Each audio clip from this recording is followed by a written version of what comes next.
Olá, meninos e meninas, olha eu aqui de novo, Nathalia Arcuri, para este canal da ONU. Como sempre, temos pessoas aqui que estão fazendo alguma coisa, the doers. Eles estão à frente do seu tempo e fazendo aquilo que você gostaria de fazer, talvez, mas talvez você precise de uma inspiração. Aqui comigo eu tenho Andreas Sieber, e he is the Policy and Campaigns Associate Director at 350.org. So first of all, could you explain a little bit more about your work with your organization 350.org, please? At 350.org, we believe in the power of people in fighting climate change.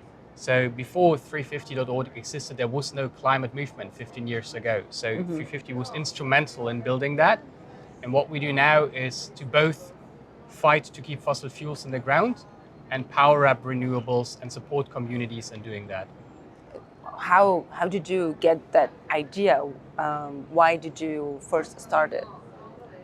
Well, to be honest, at the time it wasn't my idea, but the people who founded 350 clearly saw that there's such a big power imbalance, right? You have the powerful fossil fuel industry, and the only force they saw as possible to change that, to have a chance to actually fight climate change, was people power. So they spread across the world, trained people, organized marches, and not only 350, but I think also thanks to 350, we now have a much stronger climate movement than back then.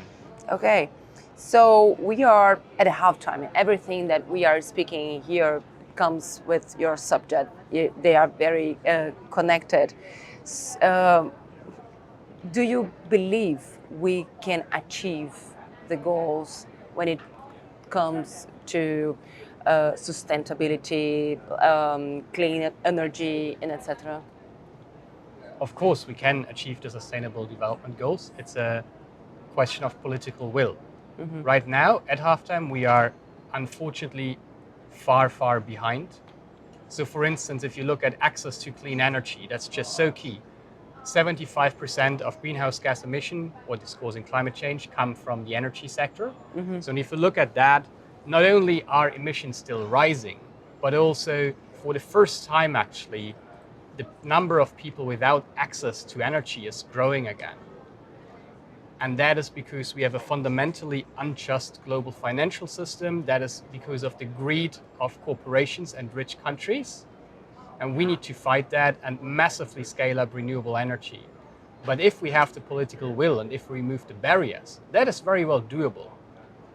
Do you feel that open from the government's side, the political side? You are here, you are hearing. Do you believe that? Do you feel they are more open than they were before? Or we are in the same?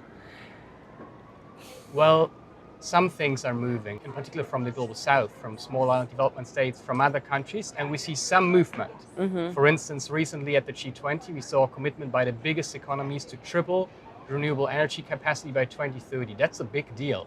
That is actually in line with 1.5. That would propel us to a situation where we again have a real chance to keep global warming to 1.5 degrees, to actually bring access to energy to all those people who lack it so far. But that needs a lot of finance, and it's a glimmer of hope in our battle against climate chaos. And what people can do for maybe some pressure, and how can we pressure like the governments so the money can come and we can know that the money is being putting on the right commitments and the right projects?